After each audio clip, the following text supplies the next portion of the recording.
जय हिंद साथियों। तो आज हम लोग डिस्कस करने वाले हैं दोस्तों सीटेट का जो आपका एग्ज़ाम होने वाला है दोस्तों। एक्चुअली में सीटेट का जो एग्ज़ाम होने वाला है इसका जो है मैथ का पेपर 1 है दोस्तों, मैथ पेपर 1। इसके बारे में जो है हम लोग चर्चा करने वाले। ये जो है दोस्तों 2012 का एक्चुअली में पूछा गया पेपर है। तो इसके बारे में हम लोग अभी देखेंगे, सीखेंगे और जानेंगे कि किस तरह के क्वेश्चन जो है आपके एग्ज़ाम में दोस्तों पूछा जाता है। ठीक है, और यही जो है क्वेश्चन जो हमने सिलेक्ट किया यहाँ पे दोस्तों, ये आपके एग्ज़ाम में बार बार पूछे जाते हैं। तो इसको आप एक बार ज़रूर देख लें एग्ज़ाम देने से पहले, क्योंकि यही क्वेश्चन जो है सिर्फ नंबर चेंज करके आपके एग्ज़ाम में डाल दिया जाता है। ठीक है, तो आइए आसानी से हम लोग सीखेंगे आसान शब्दों में कि कैसे जो है सॉल्व हम करें क्वेश्चंस को। और वो ये भी रिपीटेड क्वेश्चंस है जो आपके एग्ज़ाम में बार बार पूछा गया। तो आइए एक एक करके जो है देखते हैं। ये सीटेट का जो है पेपर 1 का मैथ है दोस्तों। ठीक है, तो आइए एक एक करके देखते हैं। तो सबसे पहला क्या है दोस्तों, यहाँ पे देखिएगा कि सबसे पहला है कि 509 और 3028 का योग क्या होगा। ठीक है, तो 509 है और क्या है 3028 है। ठीक है, 3028, तो 3028 इस तरीके से होगा। ठीक है, अब इसको ऐड कर दीजिए तो 8 8 16 17, यानी कि 9 8 17 हो गया ना। और हाथ में आ गया 1 2 1 3, फिर 5 का 5 और 3 का 3, यानी 3537 जो है इसका राइट आंसर हो जाएगा दोस्तों। ठीक है, तो आइए नेक्स्ट देखते हैं। इसको ऐड करने के लिए एक्चुअली बोला हुआ था। नेक्स्ट देखते हैं दोस्तों। यहाँ पे नेक्स्ट में है कि 11 इकाई 11 दहाई और 11 सैकड़े किसके बराबर है। ठीक है, ये क्वेश्चन से आपका 11 इकाई, तो 11 इकाई का मतलब सीधा 11, 11 दहाई का मतलब 110। ठीक है, दहाई का मतलब 10 से उसमें गुना कर दीजिए 11 में, तो ये हो गया 110, यानी कि 110। और फिर है 11 सैकड़ा। ठीक है, यानी कि 1100। ठीक है, 11 सैकड़ा का मतलब 1100 रुपया है आपके पास। तो सारे को जोड़ दीजिए, जोड़ने के बाद जो आपको प्राप्त होगा वो आपका आंसर हो जाएगा। तो यानी कि कितना हो गया ये दोस्तों हो गया 1 2 2 और 1, यानी कि 1221 जो है आपका राइट आंसर हो जाएगा। ठीक है, ये राइट आंसर हो जाएगा। आइए नेक्स्ट देखते हैं। 105 के गुणनखंडों की संख्या पूछ रहा है। ठीक है, तो यहाँ पे देख लीजिए 105 के गुणनखंडों की क्या संख्या होगी। तो इसको निकालने के लिए जो है आपको एलसीएम निकालना पड़ेगा। बहुत बार रिपीटेड क्वेश्चन है, इम्पोर्टेंट है। ठीक है, इम्पोर्टेंट है, इसको आप देख लीजिए कैसे बनाना है।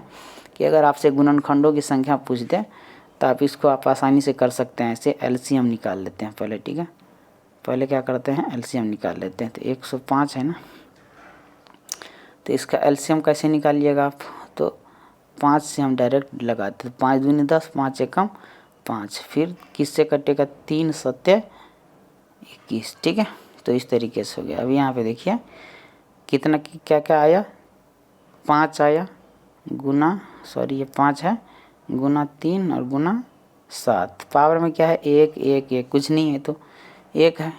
तब क्या करेंगे सारे का पावर 1 1 अपने मन से बढ़ा के गुना कर देंगे। तो इसका 1 है तो ये 2 हो गया, इसका भी पावर 1 है तो 2 हो गया, और 7 का भी पावर 1 है तो 2 हो गया। 1 1 बढ़ा के सारे को गुना कर दीजिए, तो 2 गुना 2 गुना 2, 2 गुना 4 और 4 दूनी 8। ठीक है, तो इसका ये 8 नंबर ऑप्शन हो जाएगा। ठीक है, अगर यहीं पे मान लीजिए इस तरीके से होता दोस्तों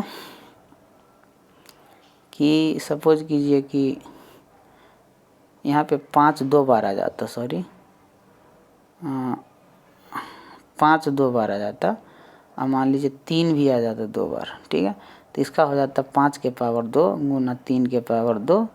अब इस 2 में और इस 2 में 1 1 बढ़ा के गुना करते। ठीक है, यानी कि इसका 3 ले लेते हैं, इसका भी 3 लेते गुना कर देते हैं। ऐसे 3 3 9 हो जाता आंसर, लेकिन यहाँ पे सिंगल सिंगल था इसीलिए 8 ऑप्शन हो गया। ठीक है, नेक्स्ट देखिए कह रहा है कि यदि समय अब 2:17 अपराह्न हो रहा है। ठीक है, तो अब से ठीक 11 घंटे और 59 मिनट के पश्चात क्या समय होगा। ठीक है, यह आपसे एक्चुअली में पूछा जा रहा है। तो अपराह्न जैसे हो रहा है दोस्तों, तो यहाँ पे देखिएगा अपराह्न अगर हो रहा है तो 2 बजे पूर्वाह्न का मतलब दोपहर के 2 बजे, 2 बजे अपराह्न का मतलब रात के 2 बज रहा है, ठीक है, रात के 2:17 हो रहा है, ठीक है। तो इससे जो है 11 घंटे और 59 मिनट बाद देखिए दोस्तों, तो इसका मान लीजिए 2:17 है ना, तो 12 घंटे इसमें ऐड कर देते हैं, ठीक है, टोटल 12 घंटे ऐड कर देते हैं अपने मन से, ठीक है।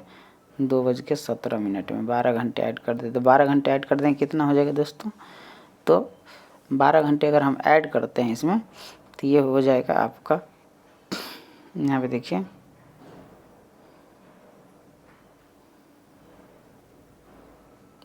12 घंटे का टोटल ऐड कर देते हैं दोस्तों, तो ये गया 12 2 14 और ये 17 का 17, लेकिन हम 1 मिनट ज़्यादा ऐड किए हैं तो 1 मिनट जो है इसमें कम कर देंगे, यानी 14 16 हो जाएगा, ठीक है। 14:16 यानी कि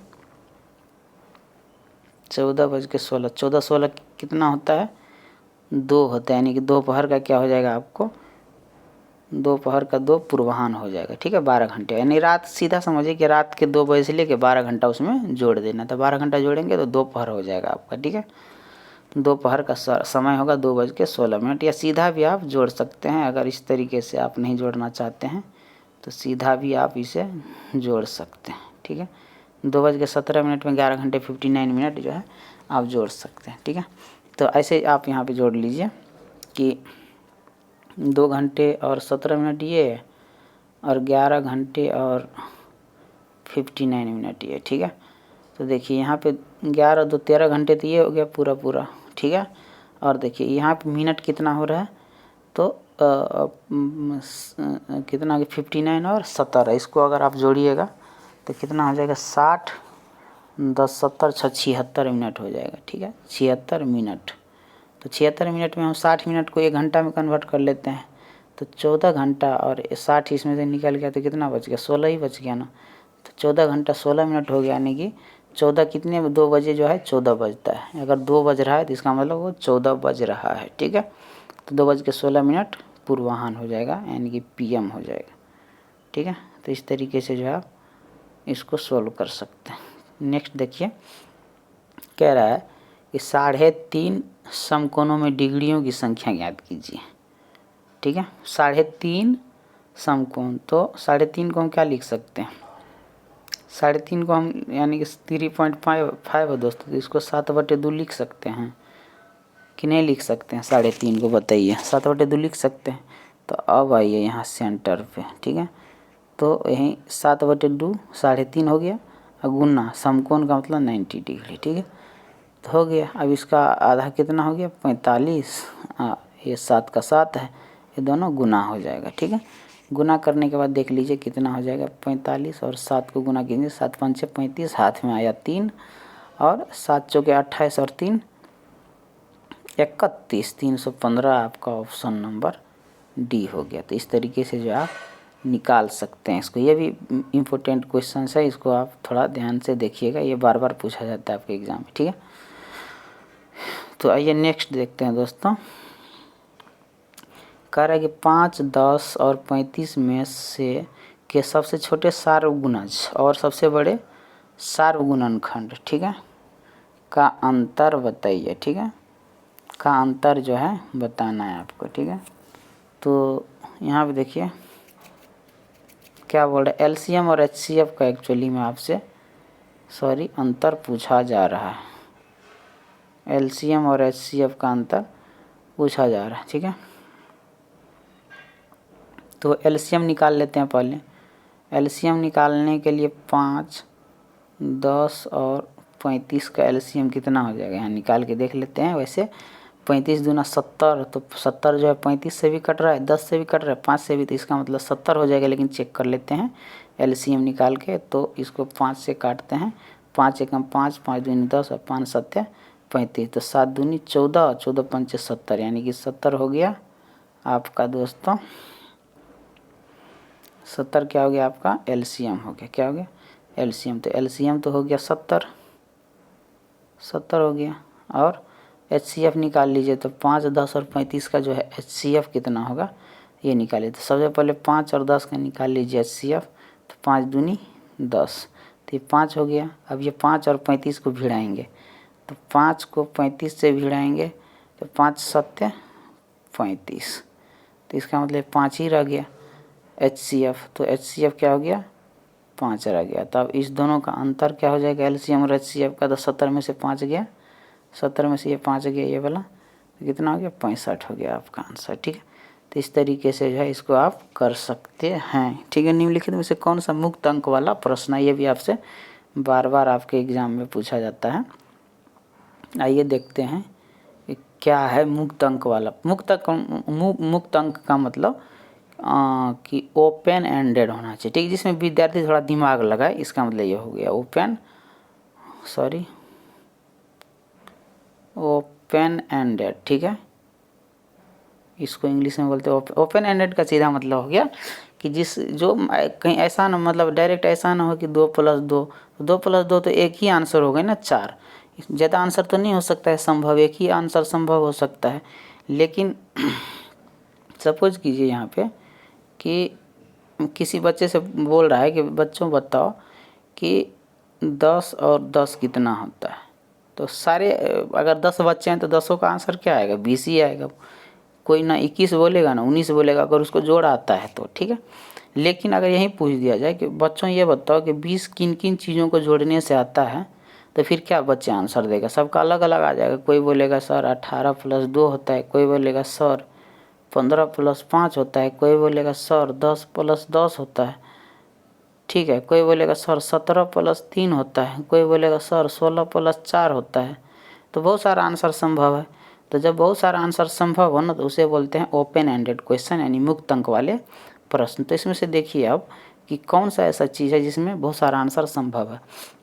तो बोल रहा है कि ए नंबर में कि 25, 71, 19, 9, 8, 17, 85 को आरोही क्रम में लिखे। तो नहीं, ये इसमें बस फिक्स है, आंसर फिक्स हो गया कि मतलब आरोही क्रम में लिखना है, तो इसका एक फिक्स आंसर हो गया। तो ये नहीं होगा। ठीक है, ये क्या होगा नहीं होगा। ठीक है, फिर है कि कौन सा बड़ा है 1/3 या 7/5। तो ये भी फिक्स है, इसमें फिक्स आंसर आएगा, कोई इसमें ज़्यादा दिमाग नहीं लगा सकते हैं। तो सी नंबर में क्या है 2.7 से बड़ी कोई 4 संख्या लिखो। ठीक है, तो ये हो सकता है। तो 2.7 से 7 ज़्यादा क्या होगा, तो 2.7 से 7 ज़्यादा क्या होगा, तो ये भी फिक्स अंक होगी कि जोड़ के आप एक ही आंसर दोगे। ये बताओ भाई जोड़ के इतना आ जाएगा। तो मुक्त अंक वाला जो प्रश्न हो जाएगा वो हो जाएगा 2.7 से कोई 4, मतलब कोई भी आप 4 बड़ी संख्या लिख लीजिए। ठीक है, तो कोई भी 4 लिखेगा बच्चा तो क्या लिखेगा, कोई लिख देगा कि सर 2.7 है ना, तो हम लिख लेते हैं 2.8, बोलेगा ये भी सही है। कोई बोलेगा 2.9, ये भी सही है। कोई बोलेगा 3.1, ये भी सही है। कोई बोलेगा सर 3.5, ये भी सही। कोई बच्चा बोलेगा सर 14, कोई बोलेगा सर 15। 2.7 से बड़ा तो 14 है ना, तो वो हो सकता है आंसर, क्यों नहीं हो सकता है। तो ये हो गया मुक्त अंक वाला। ठीक है, तो सी नंबर आपका जो है, सी नंबर जो आपका ये आंसर हो गया। ठीक है, नेक्स्ट देखते हैं। नेक्स्ट में थोड़ा सा ये जूम करने का दिक्कत हो रहा है, लेकिन देख लीजिएगा। वेन हीले का है कि ज्यामितीय विचारों के स्तर के अनुसार 5 स्तर है: चाक्षुषीकरण, विश्लेषण, अनौपचारिक निगमन, औपचारिक निगमन और दृढ़ता निगरीगर। ठीक है, तो कक्षा 3 के एक बच्चे को छांटने के लिए कुछ बहुभुज दिए हुए हैं। ठीक है, वह बहुभुजों की संख्याओं के आधार पर बहुभुजों को वर्गीकृत करता है। ठीक है, वह भुजाओं की संख्या के आधार पर जो है बहुभुज को क्या करता है वर्गीकृत करता है। तो यह बच्चा वेन हीले के ज्यामितीय विचार के किस स्तर पे है, ये आपसे पूछा जा रहा है। यानी कि भुजा की संख्या का उसे ज्ञान है। ये बात यहाँ पे एक चीज़ क्लियर है कि बच्चे को क्या है कि जो बहुभुज है उसके भुजा के बारे में बच्चे को ज्ञान है। क्या है, भुजा के बारे में ज्ञान है। तो जब भुजा के बारे में बच्चे को ज्ञान है तो वो किस स्तर पे आ जाएगा, वो आ जाएगा विश्लेषण के स्तर पे। ठीक है, बच्चे विश्लेषण करने में सक्षम है। ठीक है, एनालिसिस करने में क्या है बच्चे सक्षम है। एनालाइज कर रहा है बच्चे, क्या कर रहा है एनालाइज कर रहा है, सोच विचार रहा है, सोच विचार के वो अपना आंसर देने में सक्षम है। ठीक है, तो ये हो गया विश्लेषण। ठीक है, नेक्स्ट देखिए कह रहा है कि किसी आयताकार बक्से की आंतरिक लंबाई, चौड़ा और ऊंचाई क्या है 4 सेमी, 3 सेमी और 2 सेमी है, ठीक है। और क्या कर रहा है नेक्स्ट में कि 8664 सेंटीमीटर घनों को पैक करने के लिए ऐसे कितने बक्सों की आवश्यकता होगी, ठीक है। तो ये आपसे पूछा जा रहा है, तो एक सिंपली भाग है, तो इसका जो आंसर हो जाएगा ये हो जाएगा 8664 बड़ा भागा बड़ा वॉल्यूम बड़ा आयतन भागा छोटा आयतन। छोटा आयतन क्या हो जाएगा 4, 3 और 2 सेंटीमीटर का जो लंबाई चौड़ा ऊंचा है, इसको कर लेंगे 2, 3 और 4 छोटा वाला आयतन, ठीक। अब इसको आप डिवाइड कर दीजिएगा, जो आंसर आ जाएगा वो आपका आंसर हो जाएगा, ठीक। नहीं तो अगर आप यहीं पे करना चाहते तो इसे कर लेते हैं इसको।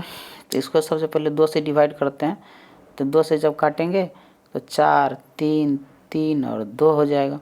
फिर इसको हम किससे काटें, 3 से कट जाएगा। देखिए 3 से काटेंगे तो 3 एकम 3 बच गया 13, 3 चौके 12 बच गया 1, फिर 3 चौके 12 बच गया 1, फिर 1, तो ये हो गया। फिर बच गया ये 4, अब इसको 4 से काटेंगे, ठीक है। तो 4 तिके 12, 2 बच गया, 2 पे 4 24, 4 आ गया, 2 पे 4 24, 4 छक्के 24, 4 एकम 4 यानी कि 361 इसका आंसर हो जाएगा, ठीक है। तो एक्चुअली भाग है, बड़ा वॉल्यूम बटे छोटका वॉल्यूम कर देगा, नंबर ऑफ संख्या बॉक्स का निकल जाएगा, ठीक है। बड़ा वॉल्यूम बटे छोटका वॉल्यूम, बड़ा वॉल्यूम बटे छोटका वॉल्यूम, ठीक है। बड़ा आयतन बड़े बॉक्स का आयतन हो गया, बड़े बॉक्स का आयतन बटे छोटे बॉक्स का आयतन, ये फार्मूला होता है, ठीक है। तो इस पे जो है आप कर सकते हैं इसको। हाँ, ये नेक्स्ट देखते हैं दोस्तों। बोल रहा है कि प्रायः शिक्षार्थी जो है दशमलव संख्याओं की तुलना में त्रुटि करते हैं, सही बात है। और ये तो बिल्कुल जायज़ बात है दोस्तों कि बहुत सारे लोग ने कंफ्यूज हो जाता है, लोग सोचता है कि 0.50 जो है वो बड़ा है किससे 0.5 से, ऐसा लोग सोच लेता है, जबकि गलत है, दोनों बराबर है, ठीक है। तो बोल रहा है कि उदाहरण के लिए 0.50 0.5 से बड़ा है, इस त्रुटि का सर्वाधिक संभावित कारण क्या हो सकता है। यानी बच्चे जो है त्रुटि किस कारण से करता है, क्या चीज़ की कमी रह जाती है बच्चे में, जिस कारण से बच्चे जो है इस चीज़ का त्रुटि करता है, ठीक है। तो ऑप्शन देख लेते हैं। ऑप्शन है कि कक्षा में इस प्रकार के सवालों के अभ्यास का अभाव, या फिर संख्या रेखा पर दशमलव संख्या निरूपण के मूर्त अनुभवों का अभाव, या शिक्षार्थियों द्वारा लापरवाही बरतना, या फिर क्रमिक दशमलव में शून्य की सार्थकता से संबंधित भ्रांतिपूर्ण संकल्पना, ठीक है। तो इसका जो आंसर हो जाएगा दोस्तों ये एक्चुअली में यही हो जाएगा कि क्रमिक दशमलव में शून्य की सार्थकता से संबंधित भ्रांतिपूर्ण क्या है संकल्पना। यानी कि पॉइंट्स के बाद ना, यानी कि ये बताया जा रहा है कि पॉइंट्स के बाद देखिए कोई अंक है ना, तो उसके लास्ट में हम जितना चाहे 0 डाल दें, ये कोई फ़र्क नहीं होता, यानी कि ये 0.5 के ही बराबर है, ये अभी भी 0.5 के ही बराबर, लेकिन बच्चे को इस चीज़ की जानकारी नहीं था, इसीलिए गलती किया, ठीक है। यही बोल रहा है क्रमिक दशमलव में शून्य की सार्थकता से संबंधित भ्रांतिपूर्ण संकल्पनाएं, ठीक है। तो नेक्स्ट देखते हैं। कह रहा है कि एक शिक्षक है दोस्तों शिक्षार्थियों को दैनिक जीवन में गणित का अनुप्रयोग विषय के साथ गणितीय जनरल पत्रिका तैयार करने के लिए बढ़ावा देता है। यह गतिविधि किस चीज़ से रिलेटेड है। तो शिक्षार्थियों की देखिए ऑप्शन क्या है, शिक्षार्थियों की गणितीय संकल्पनाओं की परीक्षा करना, या फिर अपने ज्ञान और समझ को साझा करने के लिए शिक्षार्थियों को अवसर प्रदान करना, या फिर गणित की समझ में शिक्षार्थियों की सहायता करना, या फिर दोस्तों कि गणितीय संकल्पनाओं और उनके अनुप्रयोगों के में संबंध बैठाना और अपने ज्ञान तथा विचारों को साझा करने में शिक्षार्थियों का सहायता करना। तो देखिए सबसे बेस्ट ऑप्शन ये है, आप पढ़ के भी इसे पता कर सकते हैं। तो देखिए ये सबसे बेस्ट ऑप्शन है, तो ये डी इसका जो है राइट आंसर हो जाएगा, ठीक है। तो देखिए कैलकुलेशन वाला एक है। यहाँ पे क्या बोला जा रहा है देखिएगा, बोला जा रहा है कि 9 माइनस 1/8 इक्वल टू 1 आ रहा है। ठीक है। फिर बोला है कि 98 माइनस 2/8 इक्वल टू 12 आ रहा है। फिर बोल रहा है कि 1 2 3 आ रहा है। फिर बोल रहा है कि 1 2 3 और 4 आ रहा है। ठीक है, इस तरीके से आ रहा है, नहीं पहले 1 आया, फिर 1 2 आया, फिर 1 2 3 आया, फिर 1 2 4 आया। तो बोल रहे हैं कि अगर इसी सीरीज को ये क्वेश्चन फॉलो कर रहा है तो इसका आंसर क्या हो जाएगा। ठीक है, तो यहाँ पे देखिए कि यहाँ पे देखिए 1 था यहाँ माइनस में तो 1 बार 1 हुआ, 2 माइनस में था तो 2 तक गया, 3 माइनस में था तो 3 तक गया, 4 माइनस में था तो ये देखिए 4 तक गया। तो इसी तरीके से अगर 6 माइनस में है तो 6 तक जाएगा। ठीक है, तो 1 2 3 4 5 6 ये बी नंबर आपका हो जाएगा। ठीक है, सीक्वेंस को समझना है फिर उसका आंसर देना है। ये ऐसा नहीं कि सोल्व करने के लिए लग जाना है तो फिर गलत हो जाएगा। ठीक है, या टाइम भी ज़्यादा लग सकता है, तो सोल्व नहीं करना है। सीक्वेंस को देखिए आप किस तरीके से सीक्वेंस दिया हुआ है, यहाँ पे सीक्वेंस को समझिए। आप क्या बोल रहा है कि देखिए यहाँ 9 माइनस 1 है भागा 8 है इक्वल टू 1 दिया है ना। तो देखिए यहाँ भी 1 तो यहाँ भी 1, देखिए यहाँ भी 2 तो यहाँ 1 से लेकर 2 तक बढ़ गया, यहाँ 3 है तो 1 से लेकर 3 तक चला गया, यहाँ 4 है तो 1 2 3 4 तक चला गया। तो यही बात है, यहाँ अगर 6 है तो 1 2 3 4 5 और 6 तक चले जाएंगे। ठीक है, तो ये ऑप्शन हो जाएगा बी आपका। ठीक है, आइए नेक्स्ट देखते हैं। अच्छा, ये डबल बार रिपीट हो गया क्वेश्चन, कोई नहीं। एक बोतल में देखिए दोस्तों क्वेश्चन है कि एक बोतल में 750 मिली जूस भरा हुआ। ठीक है, भरा हुआ है, मान लिए भरा हुआ है कि, तो एक बोतल हम छाप लिए यहाँ पे, इसमें दूध भरा हुआ है। ठीक है, इसमें क्या है, दूध भरा है। कितना दूध भरा है, 750 ml मिलीलीटर। ठीक है, अब बोल रहा है कि भरा जाता है और ऐसी 6 बोतलों को एक कार्टन में पैक किया जाता है। ऐसे ऐसे कितने हैं, 6 बोतल और है। ठीक है,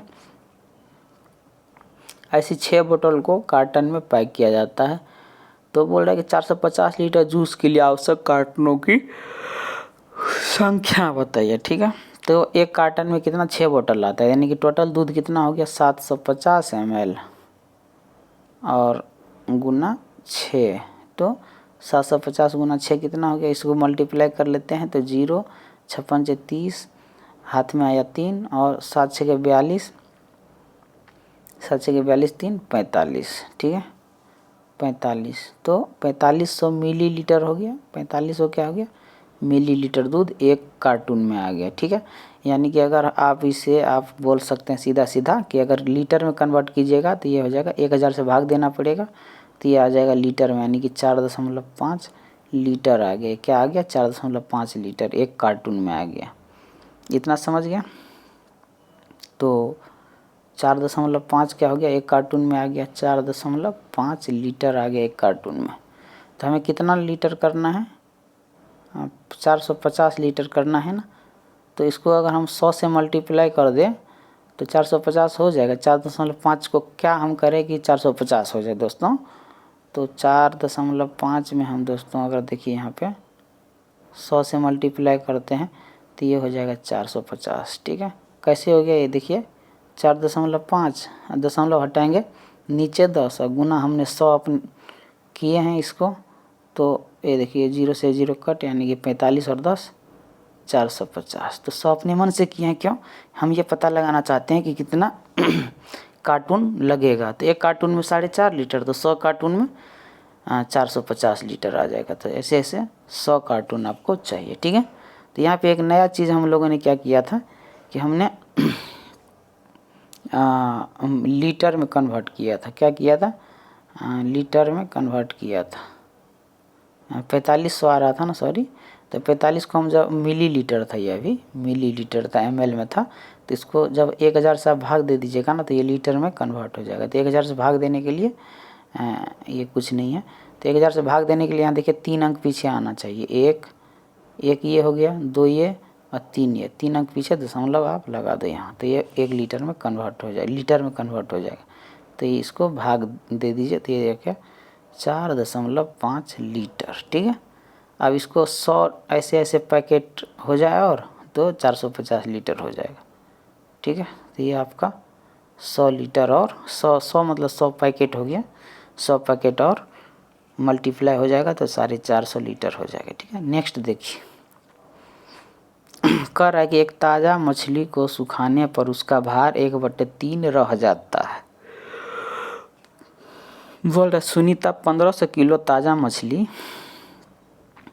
₹15 के भाव से खरीद कर उसे सुखाकर 80 रुपये प्रति किलो के भाव पर बेच देता है। ठीक है, तो सबसे पहले ये इधर लिख लेते हैं कि ये जो ताज़ा मछली खरीदा ना, तो 1500 किलो ताज़ा मछली खरीदा। ठीक है, कितना खरीदा 1500 किलो, यानी लगाया कितना, ये क्राइमूल आप बोल सकते हो। क्राइमूल कितना 1500 रुपया लगाया, 1500 रुपया लगाया और 1500 किलो लगाया और मछली 25 रुपये प्रति किलो के भाव से खरीदा, यानी कि 25 रुपया प्रति किलो के भाव से। ठीक है, तो दोनों को मल्टीप्लाई करके इसका कॉस्ट निकाल लेते हैं। तो मल्टीप्लाई कीजिएगा 15 को और 25 को। ठीक है, तो कितना हो जाएगा,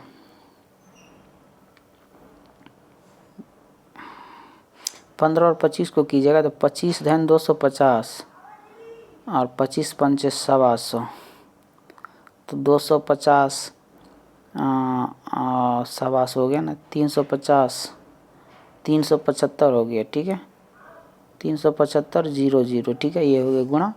अब देखिए यहाँ पे कि बोल रहा है कि जब उसे सुखा दिया जाता है दोस्तों तो वो 80 रुपये किलो बेचता है। ठीक है, तो सुखाने के बाद यहाँ पे बोल रहा है ना कि वेट कम हो जाता है, तो कितना कम हो जाता है, तो 1/3 कम हो जाता है, यानी कि 1500 kg खरीदा था ना, तो उसका 1/3 ही जो है दोस्तों कम हो गया, यानी 1/3 कम हो गया। 3 पंचे 15, यानी अब 500 kg ही रह गया वो सुखाने के बाद।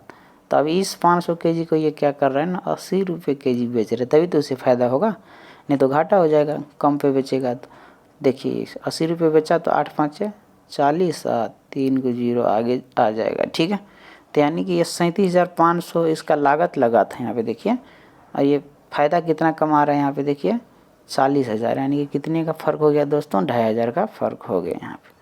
तो ये आपका ए नंबर ऑप्शन हो जाएगा। ठीक है, यानी कि लगाया था इतना, बेचा 40,000, लगाया 37,500, बेचा 40,000 में। ठीक है, तो ये जो है इसका आंसर हो जाएगा। सेम क्वेश्चन रिपीट हो गया, कोई बात नहीं। कह रहा है कि 90707 को 9 से भाग देने पर शेषफल क्या बचेगा, तो ये भाग वाला आप कर लीजिएगा। ठीक है, आइए नेक्स्ट देखते हैं। कह रहा है कि संख्या 1 2 3 4 5 में 3 के स्थानीय मान तथा अंकित मान में अंतर। हाँ, इस तरह का क्वेश्चन जो है दोस्तों आपसे पूछा जाता है एग्जाम में, तो इसको कर लेते हैं। तो देखिए 1 2 3 4 5 में 3 का जो स्थानीय मान होगा ना दोस्तों, देखिए 3 के बाद कितने डिजिट है, 2 डिजिट है आगे। ठीक है, तो 300 हो गया 3 का स्थानीय मान। और 3 का जातीय मान क्या हो जाएगा, या अंकित मान आप बोल सकते हो। तो 3 का अंकित मान 3 ही होगा। ठीक है, 3 का अंकित मान 3 ही होगा, तो इसका क्या बोल रहा है, अंतर बोल रहा है। तो 300 में 3 घटा देंगे तो कितना हो जाएगा, 297 हो जाएगा। तो 297 इसका आंसर हो जाएगा। तो आपको हमेशा याद रखना कि स्थान आदमी का चेंज होते रहता है, तो इसीलिए स्थानीय मान बदलता है, और जातीय मान या अंकित मान जो होता है दोस्तों वो नहीं बदलता है। जैसे प्लेस वैल्यू और फेस वैल्यू इसको इंग्लिश में बोलते हैं। तो प्लेस वैल्यू चेंज होता है, फेस वैल्यू चेंज नहीं होता है। फेस आदमी का चेंज नहीं होता है, प्लेस आदमी का चेंज हो जाता है। प्लेस को बोलते हैं स्थान, फेस को बोलते हैं जातीय या अंकित मान। ठीक है, तो ये चीज़ आपको याद रखना है। बोल रहा निम्नलिखित में से कौन सा सही नहीं है। ठीक है, तो सही नहीं, निम्नलिखित में से कौन सा सही नहीं है पूछ रहा है। तो इसको यूनिट एंड मेजरमेंट का एक टॉपिक है दोस्तों। तो देखिए 56.7 kg है ना, इसको क्या किया है, ग्राम में बदला है। तो 56.7 kg 56.7 गुना ग्राम में बदलने के लिए 1000 से मल्टीप्लाई करना पड़ेगा।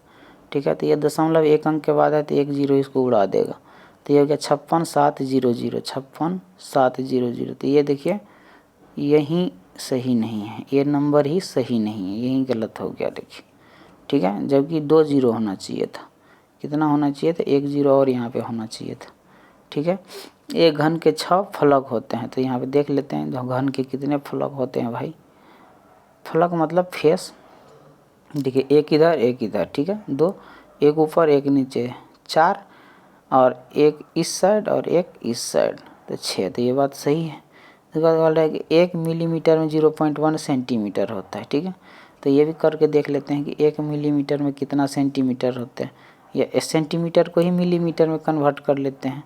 तो बोल रहा है कि 1 मिलीमीटर इज इक्वल टू 0.1 जो है सेंटीमीटर। तो 0.1 को हम 0.1 को 1 रहने देते हैं, गुना सेंटीमीटर, यानी 1 सेंटीमीटर में 10 मिलीमीटर। तो देखिए 1.1 यहाँ पे थोड़ा हौच-पौच हो रहा है,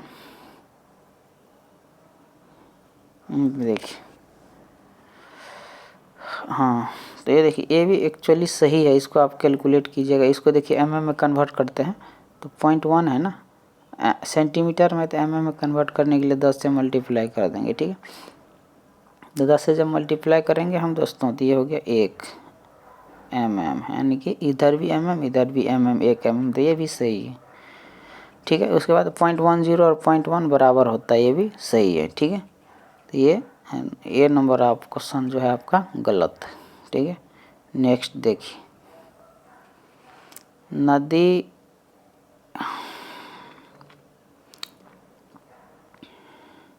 नदी में एक नाव की चाल 20 किलोमीटर प्रति घंटा है एवं दूसरी नाव की चाल 23 किलोमीटर प्रति घंटा। ये दोनों नाव एक ही दिशा में एक साथ एक समय में चलती है। 3.5 घंटे पश्चात उसके बीच की दूरी क्या रह जाएगी, ठीक है। तो देखिए दोस्तों, 3.5 घंटे बाद पूछा रहा है ना, तो देखिए 1 घंटे में 20 किलोमीटर जाता है, नाव ए और नाव बी। हम ये यहाँ पे देख लेते हैं, नाव एक है, ये दूसरा नाव है। तो एक जाता है 20 किलोमीटर 1 घंटे में, एक जाता है 23 किलोमीटर 1 घंटे। तो 3.5 घंटे के बाद ये कितना चल जाएगा? अगर 3 घंटा 5 मिनट 3.5 यानी 3 घंटा 30 मिनट चला, ये भी 3.5 चला, ठीक है। तो ये कितना दूरी कन्वर्ट चला जाएगा, ठीक है। तो इसको कैलकुलेट कर लेते हैं, देखिए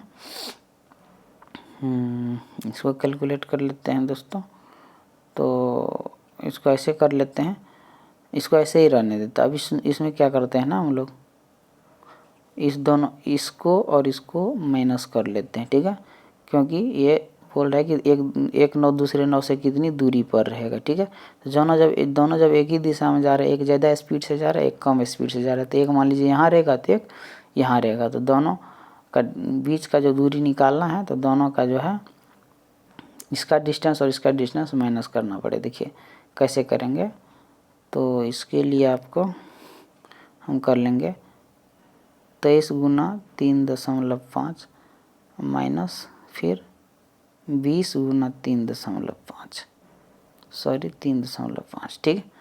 तो 3.5 जो है दोनों में है, तो कॉमन ले लिए, तो ऐसा माइनस 20 बच गया, यानी कि 23 माइनस 20 3 बच गया, तो 3 गुना 3.5, ठीक है। तो इसको जब मल्टीप्लाई करेंगे तो 3 तिया 9, 9 1 10, 10.5 आ रहा है, ठीक है। तो 3 और 3.5 को जब आप मल्टीप्लाई कीजिएगा तो 10.5 आपका आएगा, यानी कि 10.5 किलोमीटर दोनों में अंतर रह जाएगा, ठीक है। तो हमने क्या किया, 20 में भी 3.5 से मल्टीप्लाई कीजिए कर दिए, और 23 में भी 3.5 से मल्टीप्लाई किए, क्योंकि 3.5 घंटा चलता है दोनों, फिर दोनों को माइनस कर दिए, ठीक है। आइए नेक्स्ट देखते हैं। नेक्स्ट देखिएगा दोस्तों, यहाँ पे पूछ रहा है कि किसी वर्ग का जो परिमाप है वो 24 सेंटीमीटर और किसी आयत की लंबाई 8 सेंटीमीटर है, ठीक है। किसी आयत की लंबाई क्या है, 8 सेंटीमीटर है, ठीक है। तो यदि वर्ग और आयत का परिमाप बराबर है दोस्तों, ठीक है, जब बराबर है तो इसको हम लिख सकते हैं, आयत का परिमाप 2 × L + B, और ये आयत का परिमाप दिया है वर्ग के परिमाप के बराबर, जो दिया है 24, ठीक है। ये 24 दिया हुआ है ना, वर्ग का परिमाप और आयत का परिमाप। यहाँ से जो है, जबकि आयत की लंबाई हमें दिया है 8 सेंटीमीटर, तो इसमें लंबाई हम 8 सेंटीमीटर डाल दिए, ठीक है, + B = 24। अब यहाँ से इसको सोल्व करेंगे दोस्तों, तो सोल्व जब करेंगे, देखिए 2 से इस कट जाएगा, ये 12 हो जाएगा। अब ये 8 इस 12 में से माइनस हो जाएगा, ठीक है। तो B = हो गया 4, b इक्वल टू हो गया 4, सही है ना। 12 दूना 24, ठीक है, 12 आ गया और 8 प्लस b, तो 8 उधर चला गया, 8 4 12, सही है, ठीक है। तो b हो गया और l कितना हो गया था, 8 तो था ही। तो अब क्या क्या बोल रहा है कि आयत का क्षेत्रफल सेमी में बताए, ठीक है, आयत का क्षेत्रफल निकालना है। तो क्षेत्रफल क्या होगा, लंबाई गुना चौड़ा, 8 चौके 32, ये बी नंबर हो जाएगा, ठीक है। समझ में आ गया कैसे करना है। तो नेक्स्ट देखते हैं। तो इस तरीके से है दोस्तों, हम लोगों ने अभी जो पेपर 1 का सीटेट का एग्ज़ाम है, सीटेट का जो एग्ज़ाम है पेपर 1 का, ये 2012 का पेपर हम लोगों ने डिस्कस किया है अभी, ठीक है। तो ये एक्चुअली बार बार जो है रिपीटेड क्वेश्चंस है जो आपके एग्ज़ाम में पूछा जाता है, रिपीटेड क्वेश्चन पूछा जाता है, यानी सेम क्वेश्चन जो है सिर्फ नंबर चेंज करके आपको दे दिया जाता है, ठीक है दोस्तों। तो आई होप कि आपको अच्छा लगा होगा और कुछ सीखने को मिला होगा। तो अभी तक जो है आप अगर हमारे चैनल पर नए हैं तो प्लीज़ से प्लीज़ सब्सक्राइब कर लीजिए दोस्तों, ठीक है। प्लीज़ सब्सक्राइब कीजिए हमारे चैनल को और हमें सहयोग करें ताकि हम अच्छे वीडियो जो है आपके लिए और बना सकें, ठीक है। मिलेंगे नेक्स्ट वीडियो में, तब तक के लिए जय हिंद।